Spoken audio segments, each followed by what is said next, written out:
guess we are up. This is supposed to be a speakers panel, I guess. Anyone has any questions for any of us that spoke today? Ashraf is still around. You have Edward here. Myself, the rest, unfortunately, were called away. And Josiah? Yes? Yes, Michelle here? Come on. Come to the front and let's... anyone has any questions on anything to do with dyslexia? You have a very, I hope, informal arrangement here where any of you can ask any questions that you're curious about. Now, whenever I see something big or someone produce something on a large scale, the first question I'll ask is, are you dyslexic? Very strong correlation. Anyone? Any other question? Someone has... Are we allowed to ask each other? Hello, I'm Mari from Indonesia. Does IQ plays a role for a dyslexic person for being success or not? And in my opinion, environment is the most important factor that can boost their success, because without any encouraging environment, like those speakers said, I think it's almost impossible for a dyslexic person can nurture their potential, because perhaps they even don't know what their potentials are. That's very true. That's a very good comment. So basically, the environment really shapes the individual to the extent that if you have a creative, encouraging environment, and hopefully this is an open environment for questions, things flow better and the person with dyslexia can achieve a lot more. But if you put someone with dyslexia in an environment where every single person around them says you are a failure, you are an idiot, you are stupid, and so on, and never believe in the person to succeed, then it's very unlikely for the child to succeed. So that's a very good point. Environment plays a very strong role in success. I'd like to make a comment on this as a sort of as a layperson, as it were. But my feeling is that IQ is based on a series of tests that typically are rather academically oriented. You have math and verbal material and memory, working memory, and performance things where there's an effort to get at abilities that are sort of nonverbal and so forth. My view is that probably you need to take an IQ test and double its size and start to measure things that have never been properly measured. And I think of Orton in the early days when he said I could determine sort of intelligence without using the IQ test. And that's what his first patient, the famous patient, was written up in 1924. He said this fellow really couldn't read and he wouldn't do well on the test, but when you asked him all kinds of engineering and mechanical kinds of questions, he performed extremely well. So I'd say maybe we just need to expand our idea of what we think of as intelligence. But of course, if you don't have some kind of intelligence, it's hard to do these things. So it's both the case, I think. Okay, if you mean IQ as an intelligence, I would say that to some extent you need intelligence, but past that point, which is not a very high point, it's not necessary. For example, Richard Branson, he's not known to be very intelligent. Really, really. And he said so himself. He said something along the lines of, oh, I know that I'm not the smartest person in my company or my organization, but I hire other people who are smart enough to do the work for me. So because of that, intelligence by itself may not mean that you can't succeed at all. Any other points here from the corner there? Hello. I know we have a mic that can... Yes, thanks for all the sharing. Maybe I just want to ask this question because I do work with some dyslexic students, and sometimes parents ask me, is it okay to give homework or not? because I know there are two groups of parents. One group would not want any pressure for their children, so they don't advocate homework for their child. But there's another group of parents who feel that, you know, learning needs to be reinforced. So daily learning is important. When you go for therapy, it's just once or twice a week, and maybe all the, you know, concepts, all that need to be reinforced at home. So I understand that DAS to give homework, and I know it takes the pressure away from the child, but then what can parents do at home to support their child then? Like, is homework needed? If needed, what kind of homework is good for the child? If I can take that question, I think it's about the objective of homework. So if the purpose of homework is to allow the child to develop his skills independently, to work with the available technology perhaps at home, then I would hesitate to call it homework, and I would call it the child practicing skills independently.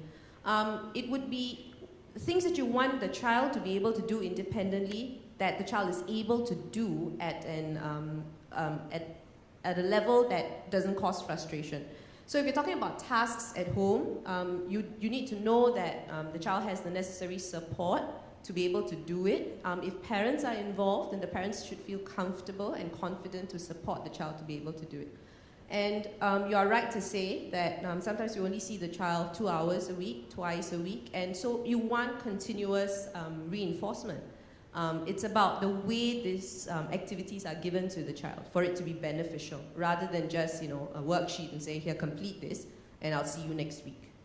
So if that's the case, thanks for the sharing. So what kind of homework would be suitable for the child then?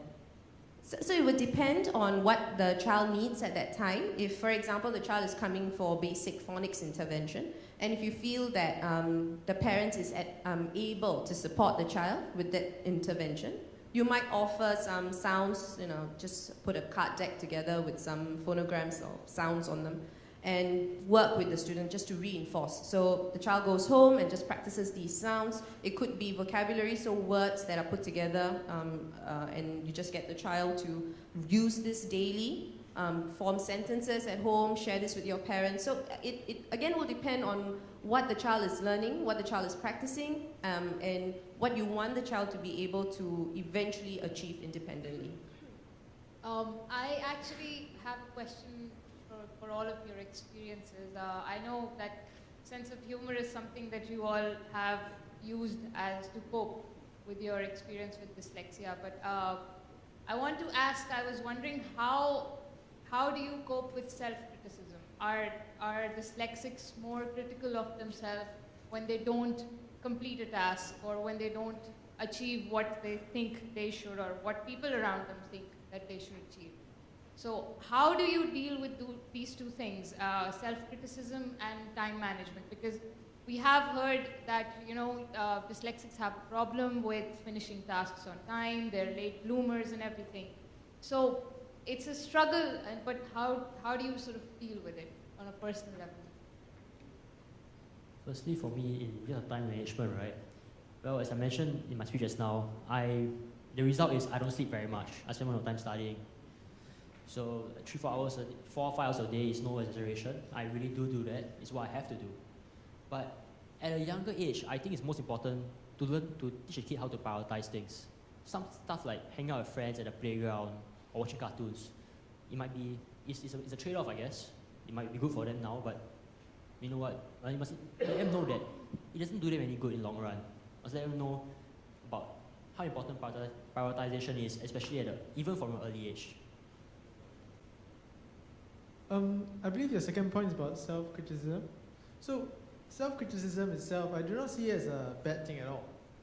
In fact, self-criticism has been, a lot of great people actually criticize themselves very often.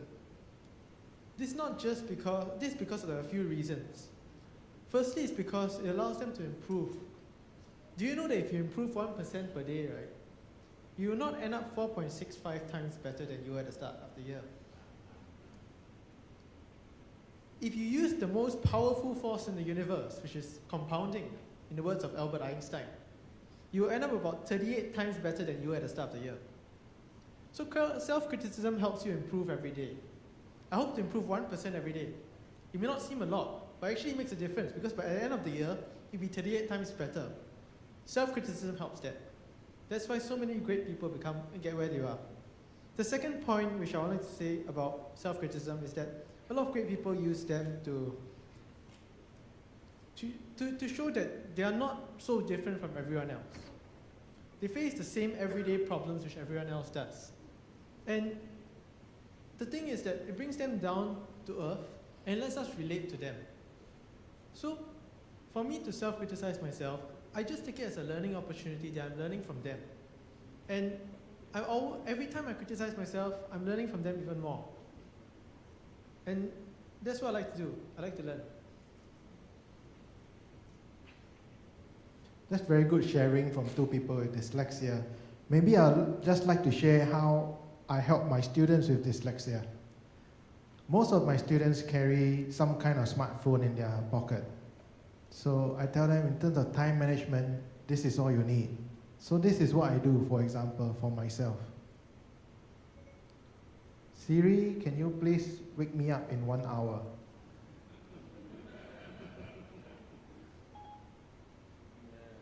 Okay, I set an alarm for 6:44 p.m. So Siri just set an alarm for 6:44 and he'll wake me up in an hour.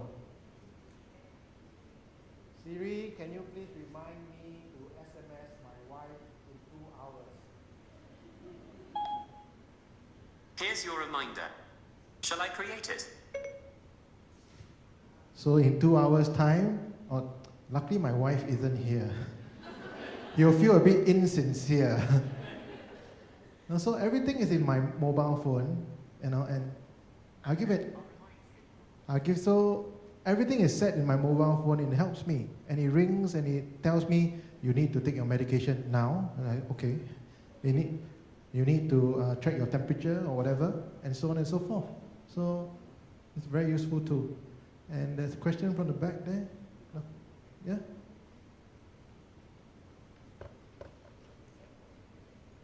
I'd just like to make a comment and find out what the panel thinks. I think Edward has mentioned this, but we've seen that a lot of gifted people, children in the gifted streams, may have very high IQs, but their EQs are very poor.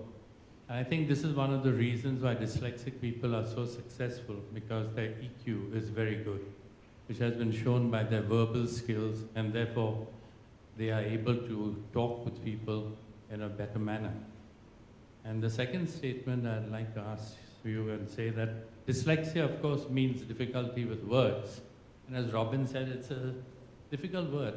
And we are all the time saying that why do we concentrate on their weaknesses, why not on their strengths?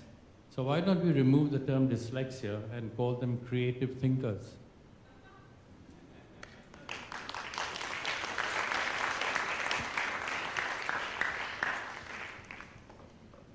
Hi, my name is Edwin.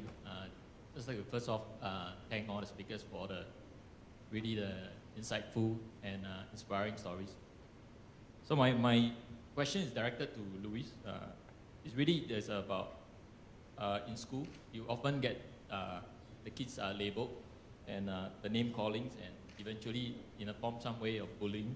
So I just want to ask firstly how do you deal with it personally, and secondly looking back what kind of support that you think that your parents have given you in that way, or any other form of support from other people?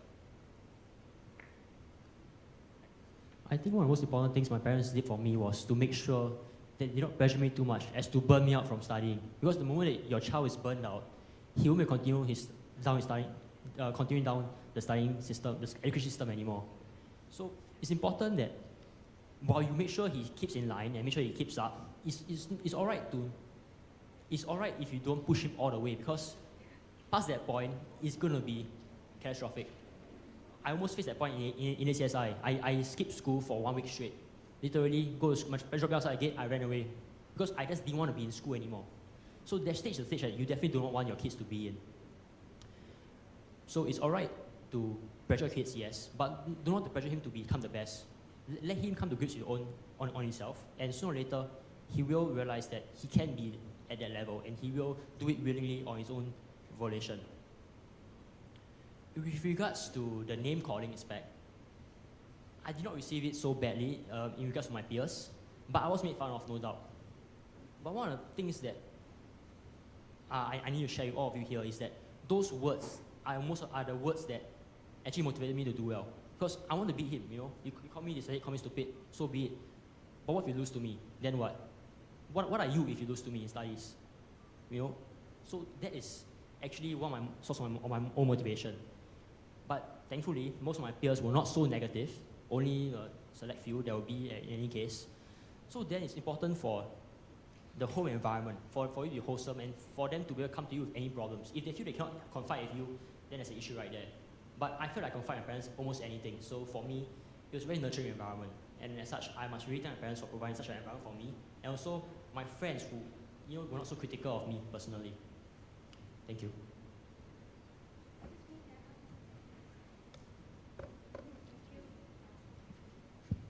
Thank you.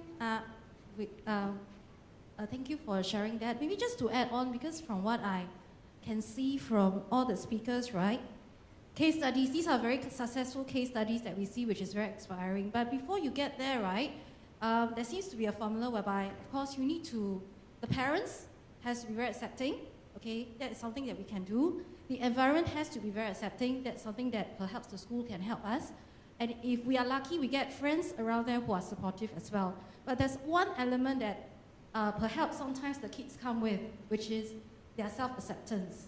So along this journey, right, before they can get to your stage, I can see that it's because of the confidence that you have about yourself that actually helps you to overcome the journey easily.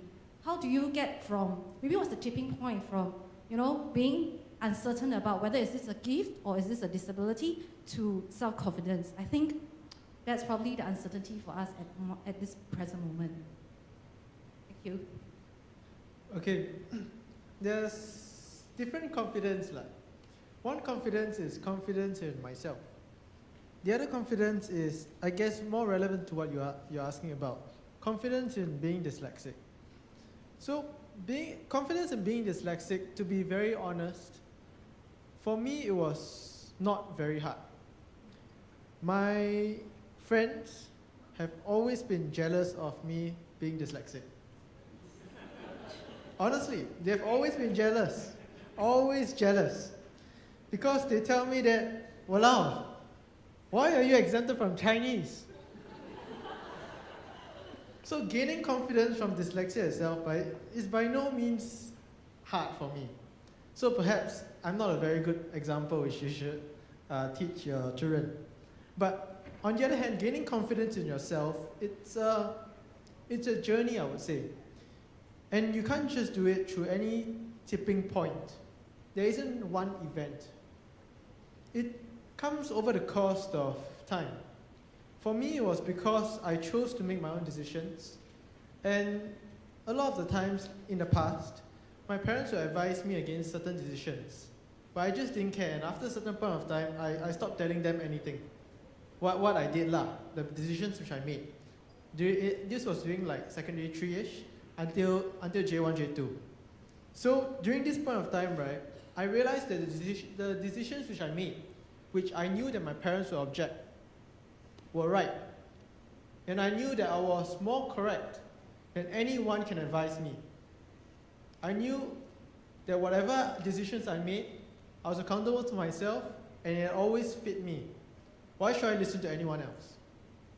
So that's for me. And maybe you will not want your children to get to such an extreme state not to tell you anything. But that's how I developed my confidence. For me, it was sports, more specifically sailing. With sailing, I was able to walk into any room and tell myself, you know what? I think I'm the best one in this room at this. I think I'm the best one in this room at that. Although it's small, it's non-specific, it's still extremely helpful. I can walk to any room and say, you know what? I can stand tall and say, I think I'm the best one here in this particular thing. And from there, you will grow. Just as how negative self-confidence would screw up everything, positive self-confidence, although it's small, can be built upon very easily. And with that confidence, he has more confidence in his studies, more confidence in conversing with other people, more confidence in dealing with situations. It might be small, but it will build up. And when it does, you will really see its effects. I also want to share about our speech and drama art program. Now, what you saw at the presentation was after many weeks of practice. I can assure you, the first week they were a little bit scared, a little bit shy, no, I cannot remember, and so on and so forth. But the journey towards what you see as the end product builds confidence. So, if you cannot succeed or find it difficult to succeed in reading and English, then find something that you can succeed in and can build your self-confidence, and you'll be good in something. I believe Dr. Chia Chia now has a black belt in Taekwondo. I don't think I'll make fun of him anymore, so I'm a little bit scared now. So, well, no, what else can build your self-esteem? Learn ballet. One of the students was a ballet dancer, and so on and so forth. So, go beyond academics, where the dyslexic child may not succeed in at the beginning, but in the end they'll get a PhD maybe. Or the next question, perhaps? Tim? I very much agree with Thomas about big pictures. Actually, I think I'm probably a big picture in words person rather than a big picture in visual terms person. So I'm going to just try and briefly offer a big picture on the dilemmas that our education systems around the world face, and then maybe a suggestion of how, from some of the things that have been said today actually, that maybe there's one solution might be worth considering. So the big picture I'm suggesting might be 3 factors are important in any education system. One is ensuring the quality of outcomes. We want people to learn well. The second is something to do with equality of opportunity, of which recognizing and accepting diversity is undoubtedly a major part. And of course, perhaps the third thing is making the educational experience, well, at least not too stressful, maybe even enjoyable, if you're lucky. So 3 factors then that perhaps are crucial to any education system. And of course, all education systems around the world, including the one in Singapore, are struggling with balancing these 3 different and possibly contradictory outcomes or values. So my suggestion from what's been said by several people today may be a crucial way of enabling us to achieve a better balance would be to relax our ideas about pacing, about learning how quickly we expect people to learn. So maybe some people would take PSLE in year 5.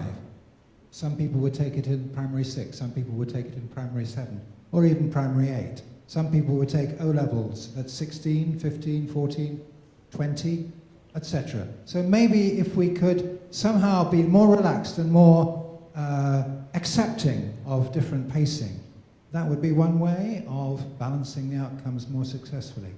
How do you feel about that? Is this addressed to me? Yeah. I would certainly agree with everything you've said, and what the business about the different schedules, it seems to be very consistent with the kind of diversity that we're beginning to recognize. And dyslexics and non-dyslexics is only one set of categories. There are all kinds of diversity. And if you have a culture that really recognizes that, you take the exam when you're ready. And certainly you see this in the gifted programs that Johns Hopkins University has been giving a math test to kids. It's the college entrance examination. The mathematics part is given 4 or 5 years earlier than is the normal time, and if you got a top score, that's when they invited you to a summer program and be part of this thing. And in fact, they did a similar study with youth who were sort of inclined to scientific work, and they realized that it wasn't the rote memory that they were interested in, it was the visual abilities once again. And I think you're quite right. Sometimes I think of it as the in the old days, the Henry Ford would make the black Model T, and everything that came along was exactly the same. And of course, our modern production lines are dealing with all kinds of different cars at different colors, different styles, and it goes down through the line of robots and so on and so forth. This is only a model, but I was thinking, if we had an educational system that was really adapted to dealing with diversity and types of people and ages as well, it all of it seemed to be quite reasonable. And we do have the ability to do these things, but the institutional changes are deep. Any other questions or comments? If not, would Xiang like to say a couple of words? Okay, if I could quickly close the evening or the day. Obviously, thank you to all our speakers here today.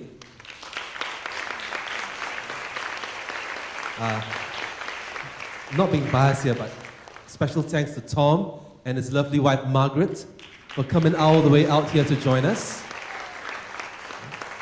And thank you to all of you for joining us here today. Remember, this is the start of the Embrace Dyslexia campaign. Last night's dinner, today's seminar is just the beginning. There will be other activities being rolled out. We'll be including Embrace Dyslexia in our various activities. So watch this space. All right, thank you very much. See you next time.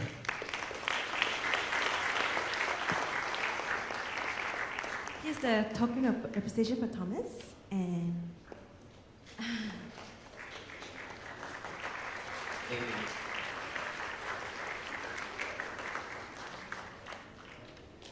And the rest of our speakers.